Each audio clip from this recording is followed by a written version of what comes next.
Hello friends, कैसे हो आप लोग। मैं अपना वादा पूरा करने के लिए फिर आप लोगों के सामने हूं और CMA इंस्टीट्यूट ने ये अनाउंसमेंट कर दिया है कि एग्जाम्स तो डेफिनेटली होंगे। मैंने लास्ट वीडियो में भी इसका जिक्र किया था और मैं देख रहा था बहुत सारे टीचर्स डिफरेंट वीडियोस बना के अपलोड कर रहे हैं, कुछ फेवर में हैं, कुछ फेवर में नहीं हैं। और आप लोग ये डिमांड भी कर रहे हो कि सारे क्वेश्चंस MCQ होने चाहिए, डिस्क्रिप्टिव नहीं होने चाहिए। तो डिफरेंट वॉइसेस हैं, डिफरेंट ओपिनियंस हैं, डिफरेंट वीडियोस हैं, इन सबको देखना बहुत ज़रूरी है क्योंकि इनसे एक बेटर डिसीजन निकल के आएगा कि किस तरीके से एग्जाम सही तरीके से होने चाहिए। किसी भी एक हेल्दी सोसाइटी में हेल्दी डिबेट होना बहुत ज़रूरी है।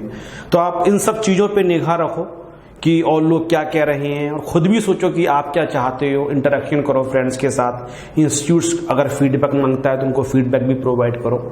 लेकिन अल्टीमेटली मैं एक ही बात कहता हूं, एग्जाम किसी भी फॉर्म में हो, जो अल्टीमेटली आपको पेपर सॉल्व करना है उसमें नॉलेज ही काम आएगी। चाहे डिस्क्रिप्टिव हो, चाहे ऑब्जेक्टिव हो, MCQ के तरीके से हो, पेपर पेन वाली तरीके से हो, चाहे डिजिटल फॉर्म में हो, कुछ भी हो। जब आप पेपर सॉल्व करने के लिए बैठोगे तो उस समय आपके काम में सबसे ज्यादा जो चीज आएगी, आपने स्टडी कितनी करी थी, आपने पढ़ाई कितनी करी थी, आपके लॉजिक कितने क्लियर है। तो आप और जगह से और इंफॉर्मेशन लो और इस चैनल पे आपको वो मिलेगा जो फाइनली आपको चाहिए, दैट इज नॉलेज।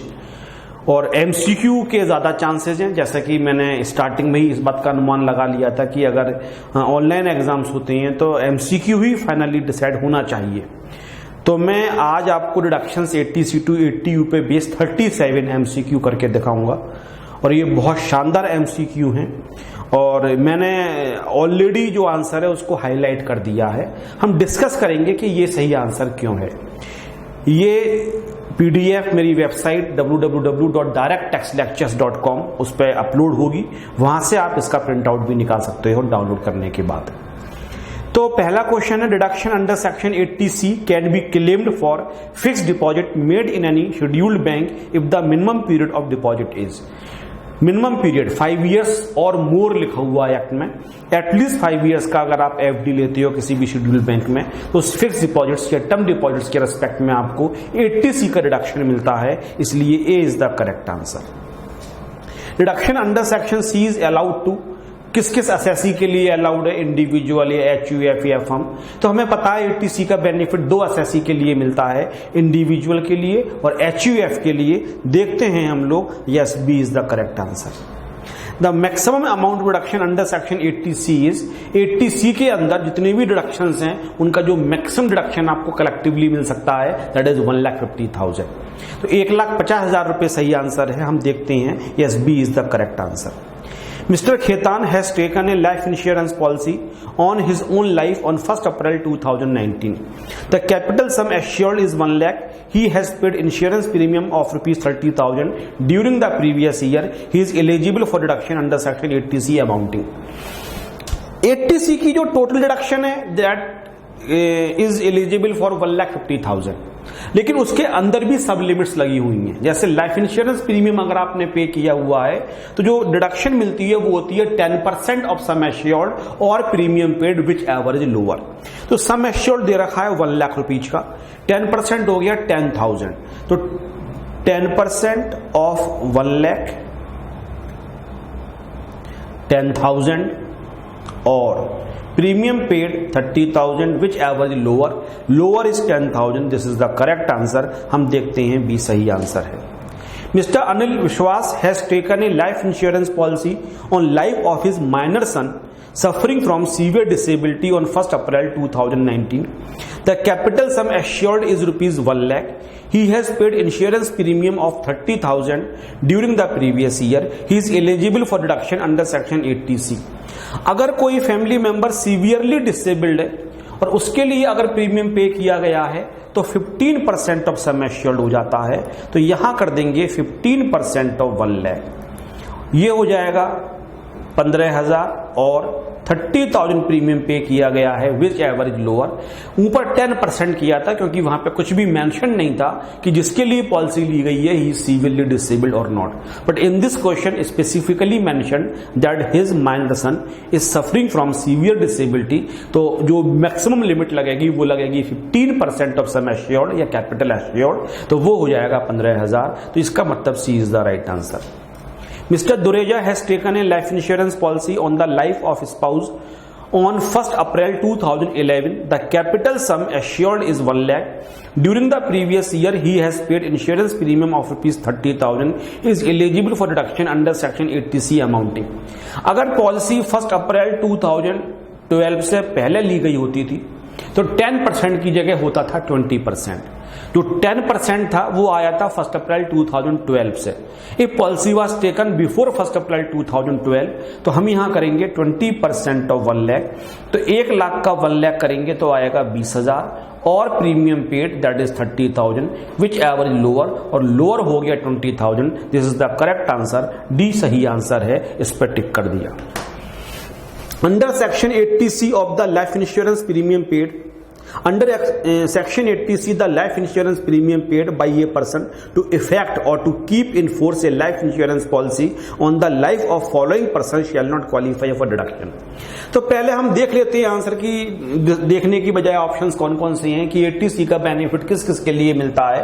खुद के लिए अगर प्रीमियम पे किया गया है, स्पाउस के लिए किया गया है या चिल्ड्रन के लिए किया गया है तो आपको बेनिफिट मिलेगा। और स्पाउस से पहले ये नहीं लिखा हुआ है कि डिपेंडेंट या इंडिपेंडेंट किसी भी तरीके के स्पाउस हैं या फिर बच्चे डिपेंडेंट हो चाहे नॉट डिपेंडेंट हो, बेनिफिट मिलेगा। हाँ, पेरेंट्स नहीं लिखा हुआ है तो हिमसेल्फ हर सेल्फ मिलेगा, स्पाउस मिलेगा, एनी चाइल्ड मिलेगा। जो बी है फादर, फादर के लिए नहीं मिलेगा तो बी यहां पे करेक्ट हो गया क्योंकि लिखा हुआ है shall not qualify. Any payment by way of tuition fees to any university, college, schools or other educational institution situated within India for the purpose of full-time education for कितने बच्चों के लिए बेनिफिट मिलेगा तो for 2 children, मैक्सिमम 2 children को benefit मिलता है, therefore C is the right answer। Which of the following cannot claim deduction for the loan taken to purchase a house property?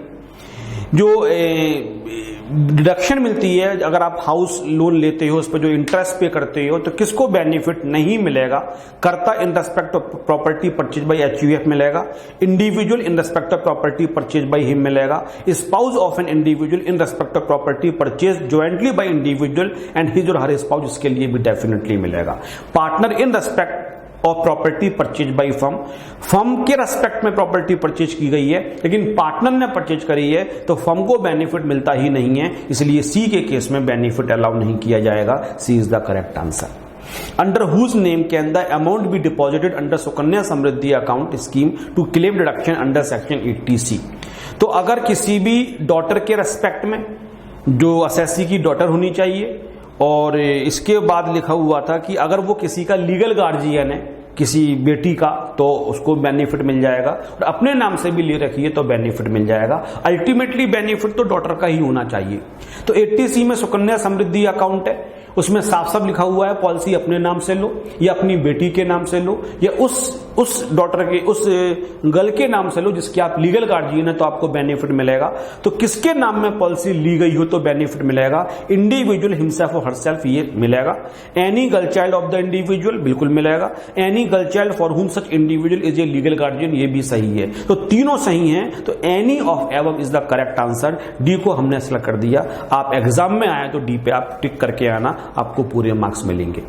Atul Kulkarni page through any mode other than cash, 80D की deduction होनी चाहिए क्योंकि other than cash 80D में ज्यादा use होता है। During the previous year medical insurance premium is as under page, तो वही मैंने कहा था 80D का होना चाहिए। 28,000 to keep in force an insurance policy on his health and on the health of his wife and dependent children. अपनी family के लिए 28,000 रुपए पे करे और 28,000 रुपए पे करे फादर के लिए जो कि सीनियर सिटीजन है। तो अपनी फैमिली के लिए तो 28 में से 25,000 रुपए का मिलेगा और फादर के लिए 50 की लिमिट है तो पूरा 28,000 रुपए ले लेंगे और ये टोटल हो जाएगा 53,000। Yes, C is the correct answer. The maximum amount of deduction in respect of preventive health checkup under section 80D, अगर प्रिवेंटिव हेल्थ चेकअप पे आपने अमाउंट पे किया है, आप कैश में भी कर सकते हो। वैसे तो 80D में लिखा हुआ है अदर देन कैश होना चाहिए, लेकिन प्रिवेंटिव हेल्थ चेकअप अगर है तो आप कैश में भी कर सकते हो, और यहां लिखा हुआ है मैक्सिमम हो सकता है 5000 is the correct answer. Ranjan's father is dependent on him and suffering with 90% disability. 90%, 80% या उससे ज्यादा डिसेबिलिटी होती है तो कहते हैं सीवियरली डिसेबल्ड। डिपेंडेंट भी हैं और सीवियरली डिसेबल्ड भी हैं। Ranjan has incurred an amount of ₹70,500 in maintaining and medical treatment of his father. The deduction he can claim in his income tax return for assessment year 2021 is, देखो 80DD की बात चल रही है।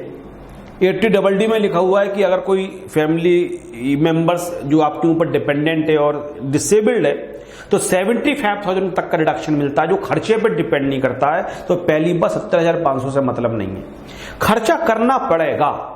ये अगर क्वेश्चन में लिखा उसने खर्चा ही नहीं किया तो बेनिफिट नहीं मिलेगा, खर्चा तो करना ही पड़ेगा। लेकिन एक बार खर्चा कर दिया तो डिडक्शन खर्चे के अमाउंट पे डिपेंड नहीं करेगी। बहुत सारे लोग ये कंफ्यूज हैं कि अगर खर्चा नहीं किया तो भी बेनिफिट मिल जाएगा अगर फैमिली में कोई डिसेबल्ड है। ये गलत है, क्योंकि एक्ट में लिखा हुआ ही इनकर्स, तो इनकर का मतलब हो गया खर्चा करना तो पड़ेगा, लेकिन जब अमाउंट ऑफ डिडक्शन देखते हैं तो वो फिक्स्ड है 75,000 और सीवियरली डिसेबल्ड है तो 1,25,000। तो कंक्लूजन ये निकल के आ गया खर्चा तो करना पड़ेगा। अगर क्वेश्चन पेपर में दे रखा हो he did not spend a single penny, उसने कुछ खर्च ही नहीं किया, डिडक्शन ही नहीं मिलेगा। हाँ, उसने 50 रुपए भी खर्च करे हो, 10 रुपए भी खर्च करे हो, लेकिन खर्चा किया है तो डिडक्शन मिलेगा 75,000 इन जनरल केसेस। लेकिन जिसके लिए खर्चा किया गया मेडिकल ट्रीटमेंट के लिए या रिहेबिलिटेशन वगैरह के लिए, ट्रेनिंग वगैरह के लिए, अगर वो सीवियरली डिसेबल्ड है तो 1,25,000 का, क्योंकि फादर 90% डिसेबल्ड है, सीवियरली डिसेबल्ड है, इसलिए इस केस में जो आंसर सही होगा वो हो जाएगा 1,25,000।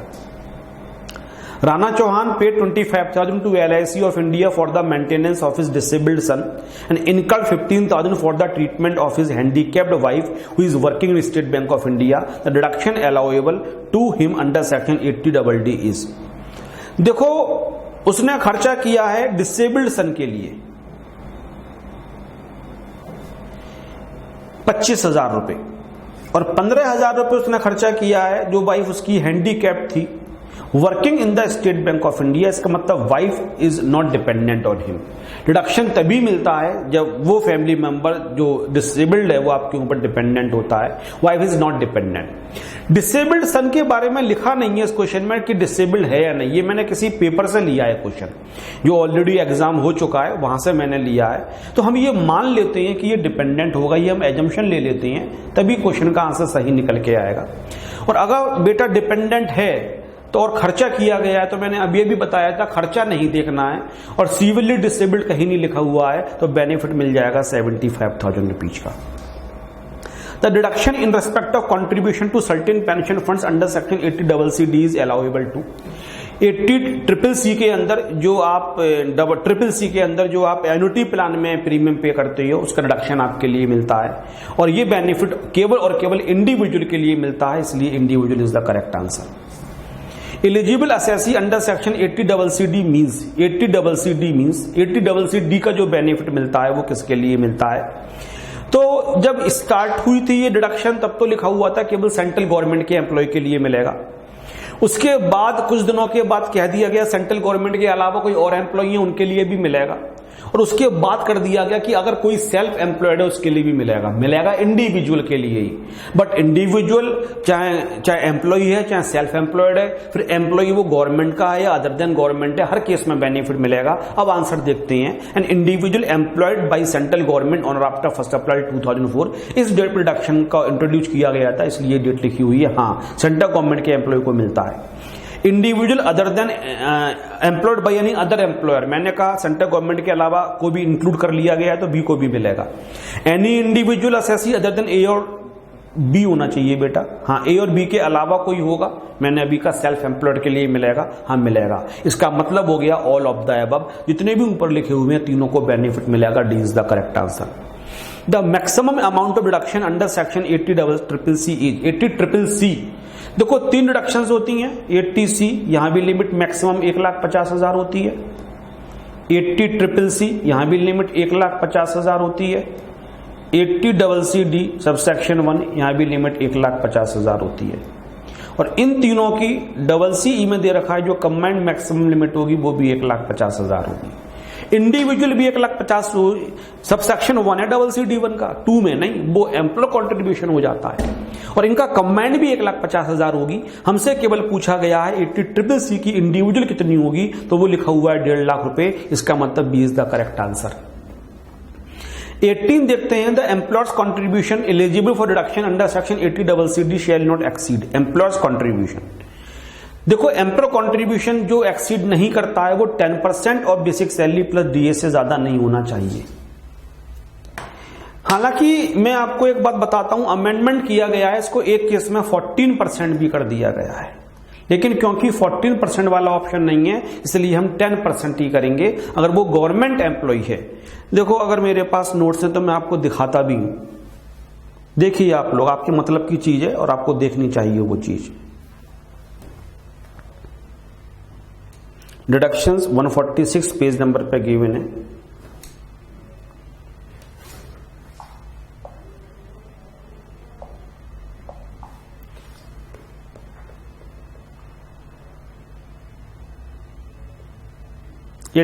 CCD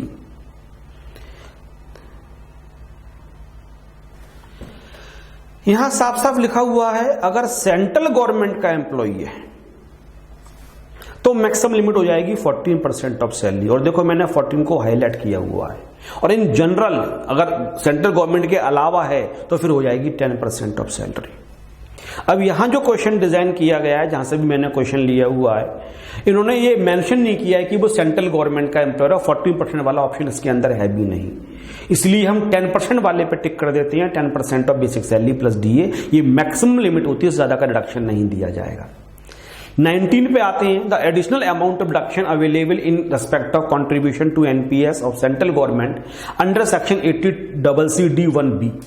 देखो 80CCD सबसेक्शन 1 तो यहां चला गया, तो यहां एसएससी को नुकसान कई बार होता था। किसी ने 80C में पूरा 1.5 लाख ले लिया तो 80CCD सबसेक्शन 1 का रिडक्शन उसको मिल ही नहीं पाता था। क्यों? क्योंकि ओवरऑल तीनों का मिला के तो 1.5 लाख का ही मिलेगा। तो सरकार ने बेनिफिट देने के लिए आज से कुछ साल पहले एक इसमें और सबसेक्शन ऐड कर दिया था, CCD सबसेक्शन 1B, और कहा था कि 50,000 रुपए तक का बेनिफिट और मिलेगा। जो 1 के अलावा बच गया उसमें से हम 50,000 रुपए तक का बेनिफिट और देंगे। तो लिमिट मैक्सिमम लिखी हुई है वो है 50,000। B is the correct answer. The aggregate amount of deduction under section 80C, 80CCC and 80CCD1 shall not exceed. ये मैंने ऑलरेडी आपको समझा दिया था कि इन तीनों का जो मैक्सिमम 80CCE के हिसाब से होता है वो 1,50,000 रुपए होता है। तो ये सही आंसर हो गया। An individual has made investment in the schemes approved under section 80C, 80CCD, 2,50,000 and 1 lakh respectively during the year ended 31st March 2020. Amount that can be claimed by him as deduction out of income in assessment year 2021 is। देखो 80C में किया है 2,50,000 रुपए का और CCD में किया है 1 लाख रुपए का। तो आप कह सकते हो सर देखो 80C में तो उसने ले लिया है 1.5 लाख का, तो CCD सबसेक्शन 1 में कुछ भी नहीं मिलेगा क्योंकि दोनों को मिला के, और जिस बुक से क्वेश्चन लिया है मैंने उसमें 50 को सही कर दिया गया था। मैं कहता हूं गलत है, क्योंकि अगर 80CCD 1 में नील हो गया तो अब वो 80CCD सबसेक्शन 1B में 50,000 रुपए का ले लेगा। आप समझो 80CCD 1 के में लेने के बाद जो अमाउंट बच जाता है उसका बेनिफिट 80CCD 1 में 50,000 रुपए तक का मिल सकता है। 80C में 150 का लिया तो 80CCD 1 में मिलेगा ही नहीं क्योंकि दोनों का कॉम्बिनेशन 150 है, तो 150 तो ये हो गया। अब 80CCD का कितना उसके पास पैसा बच गया? उसके पास बच गया पूरा 1 लाख। तो अभी CCD 1B के लिए उसके पास 50,000 अवेलेबल है, 50 वो ले लेगा, तो 1.5 लाख ये, 50 ये, कितना रिडक्शन उसको मिल सकता है? 2 लाख रुपए का। तो C is the correct answer, 2 lakh rupees तक का रिडक्शन। क्योंकि इसमें यह नहीं पूछा हुआ है कि सी और CCD 1 में कितना मिलेगा, इसमें यह पूछा उसको रिडक्शन कितना मिल सकता है। तो मैं 1B को भी कंसिडर करूंगा और सही आंसर हो जाएगा 2 लाख रुपए। Reduction in respect of interest on loan taken for higher education 80E आपको पता है, अगर हायर एजुकेशन के लिए लोन लेते हो तो जो भी इंटरेस्ट पे करते हो वो पूरा का पूरा माइनस हो जाता है फॉर, और वो किसके लिए होता है, तो अपनी एजुकेशन के लिए भी होता है और रिलेटिव की एजुकेशन के लिए भी होता है, और ऐसे स्टूडेंट के लिए भी होता है जिसका असेसी लीगल गार्जियन है। 3 बातें लिखी हुई हैं, for his or her higher education, for the higher education of the relative and for the higher education of the student for whom assessee is a legal guardian. तो किसको benefit मिलेगा, किसकी education के लिए लोन लिया गया हो, his मिलेगा, हायर एजुकेशन ऑफ रिलेटिव ये भी मिलेगा, बोथ ए और बी मिलेगा, नन ऑफ द अबव, तो सी हो जाएगा। हालांकि इसके अलावा एक और भी है, ऐसा स्टूडेंट जिसका असेसी लीगल गार्जियन है लेकिन वो ऑप्शन दे ही नहीं रखा है, इसलिए मैं ए और बी दोनों को सही मानता हूं, इसका मतलब सी हो गया, B, A or B. Next देखते हैं I am sorry, for the purpose of section 80E relative in relation to an individual means, individual के लिए क्या मतलब होगा इसका, तो रिलेटिव की डेफिनेशन में मैंने कहा था कि आपके वाइफ आ जाएगी, आपके चिल्ड्रन आ जाएंगे, और ऐसा स्टूडेंट जिसका असेसी लीगल गार्जियन है वो भी आ जाएगा, तो इसका मतलब स्पाउस भी आ गया, चिल्ड्रन भी आ गया, student for whom the individual is the legal guardian. ये तीनों बातें रिलेटिव में लिखी हुई हैं, तो D, all of these relative की डेफिनेशन में आती हैं, D is the correct answer. The maximum period for which deduction is admissible under section 80 is 8 साल से ज्यादा। जिस ईयर से वो इंटरेस्ट पे करना शुरू करता है वहां से 8 साल से ज्यादा बेनिफिट नहीं मिलता है, तो 8 years is the correct answer, B पे मैंने टिक कर दिया। Sahil works in a technology company on 1st Jan 2018 he took a loan of rupees 2,40,000 from his company for the education of his daughter. During the year 1920 he paid an interest of rupees 26,000 towards the said loan and repaid principal component of rupees 10,000. The deduction that he can claim under section 80 would be, उसने 26,000 रुपए interest पे किया और 10,000 रुपए principal वापस किया। 80 में साफ साफ लिखा हुआ है amount paid by way of interest, आपने इंटरेस्ट के नाम से जो भी पे किया होगा उसका बेनिफिट मिलेगा। In this given situation he has paid 26,000 as interest on the loan, therefore deduction available under section 80 is 26,000। C is the right option. Repayment of interest on loan borrowed from a bank in respect of purchased residential house property will be allowed as deduction under section 80EE। आपको पता है कि अगर आपने residential house को खरीदने के लिए किसी बैंक से लोन लिया हुआ है, हालांकि अब 80EE को रिप्लेस करके एक और बेटर डिडक्शन आ गई है, 80EE के लिए खास पीरियड में लोन लिया गया होगा तभी बेनिफिट मिलता था, लेकिन जो गिवन ऑप्शन है उसके हिसाब से 80EE है, और रेजिडेंशियल हाउस को परचेज करने के लिए बैंक से लोन लिया हुआ है उस पर इंटरेस्ट पे करते हो, 80EE के अंदर बेनिफिट मिलता है। The maximum amount of deduction under section 80EE, तो 80EE के अंदर जो मैक्सिमम बेनिफिट मिलता है वो 50,000 रुपए तक का मिलता है, सबको पता है, सबने ये करी हुई है, तो C is the correct answer. For claiming deduction of interest on loan taken for residential house property under section 80EE, the amount of loan sanctioned for acquisition of the residential house property must not exceed 80EE की conditions में ये बात लिखी हुई है कि जो loan का अमाउंट है वो 35 लाख से ज्यादा का नहीं होना चाहिए, इसीलिए 35 lakh is the correct answer, C को हम टिक कर देते हैं। For claiming deduction of interest on loan taken for residential house property under section 80EE, the value of residential house property, loan का अमाउंट 35 लाख से ज्यादा नहीं होना चाहिए और जो हाउस खरीदोगे उसकी वैल्यू 50 लाख से ज्यादा की नहीं होनी चाहिए, इसलिए B is the correct answer.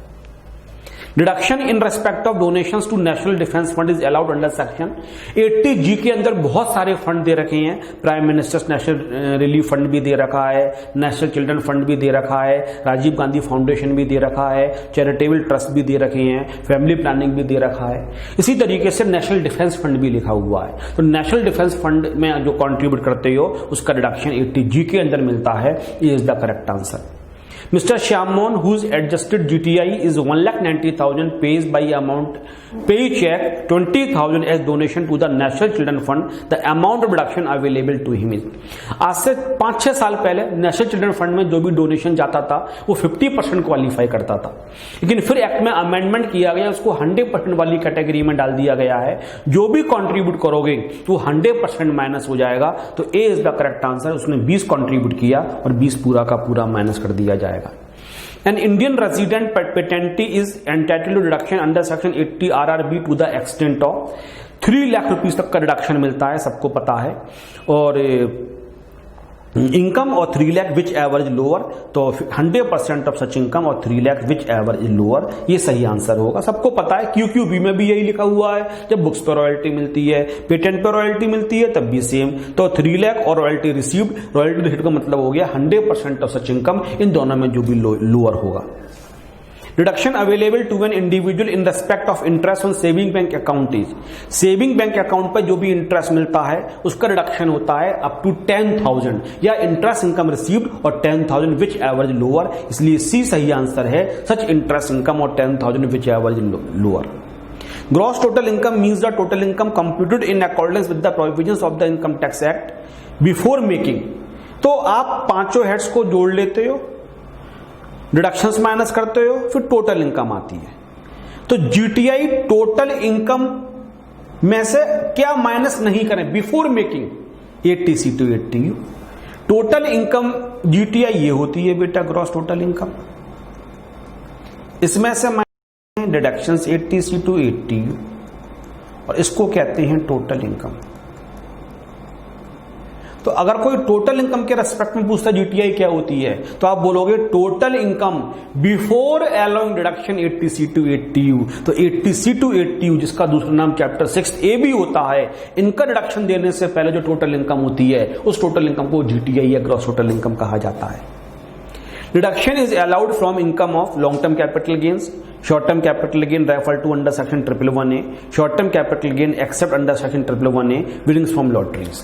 साफ साफ लिखा हुआ है लॉन्ग टर्म से डिडक्शन नहीं मिलता है, शॉर्ट टर्म 111A से नहीं मिलता है, कैजुअल इनकम से भी नहीं मिलता है, लेकिन 111 के अलावा कोई और शॉर्ट टर्म कैपिटल गेन है, उस इनकम में से डिडक्शंस का बेनिफिट दे दिया जाएगा, इसलिए C is the correct answer. No deduction shall be allowed under section 80G in respect of donations of any sum exceeding unless such sum is paid by any mode other than cash। केवल 2,000 रुपए तक का आप cash में दे सकते हो। 2,000 से ज्यादा का अमाउंट अगर आप 80G में डोनेट कर रहे हो और कैश के अलावा किसी और मोड से कर रहे हो तो बेनिफिट नहीं मिलेगा। Therefore 2,000 is the correct answer। Deduction available to an individual in respect of maintenance including medical treatment of A dependent being person with 80% disability. 80% का मतलब हो गया सीवियर, क्योंकि लिखा हुआ है 80 और मोर, 80 और 80 से ज्यादा, तो 80 भी सीवियर हो गया। When amount incurred in respect is 40,000। मैंने पहले ही बताया सीवियर डिसेबिलिटी केस में जो अमाउंट खर्च करते हो वो इनसिग्निफिकेंट होता है। डिडक्शन फिक्स्ड होती है जनरली 75,000 और सीवियरली डिसेबल्ड तो 1,25,000। B is the correct answer. तो 80C to 80U के 37 क्वेश्चंस, हालांकि सारी डिडक्शंस अभी आपकी रिवाइज नहीं हुई हैं, बहुत सारी बची हुई हैं, लेकिन तब भी 80C के हमने कई क्वेश्चंस कर लिए, 80D के कर लिए, 80CC के कर लिए, 80CCC के कर लिए, और 80DD का भी डबल डी का भी किया, डबल डी बी का नहीं किया, जहां स्पेसिफाइड डिजीज होती है वो नहीं किया, लेकिन डबल डी का हमने किया, 80E का हमने किया, 80EE का किया, एक 80RRB का भी किया, 80TTA का भी किया, जहां पे इंटरेस्ट सेविंग बैंक में मिल रहा था। बहुत जल्दी मैं इसका पार्ट 2 लेके आऊंगा डिडक्शंस की, मैं और भी एमसीक्यू आपके लिए करवाऊंगा। आपके एग्जाम जब तक आएंगे मैं डेली बेसिस पे कोशिश करूंगा किसी भी चैप्टर के 25 से 30 एमसीक्यू में डेली आपके साथ डिस्कस करूं। आप मुझे मेल करके बताइए कि मेरा ये एफर्ट आपको कैसा लग रहा है और आप इसमें क्या और करवाना चाहते हैं मुझसे, और मैं क्या क्या इसके अंदर ऐड करूं। और मेरा ईमेल आईडी है imsb003@gmail.com। इसका पीडीएफ डाउनलोड करने के लिए वेबसाइट www.directtextlectures.com, उस पर जाके आप पीडीएफ सेक्शन में इस वीडियो की पीडीएफ को डाउनलोड कर सकते हो। Thank you very much.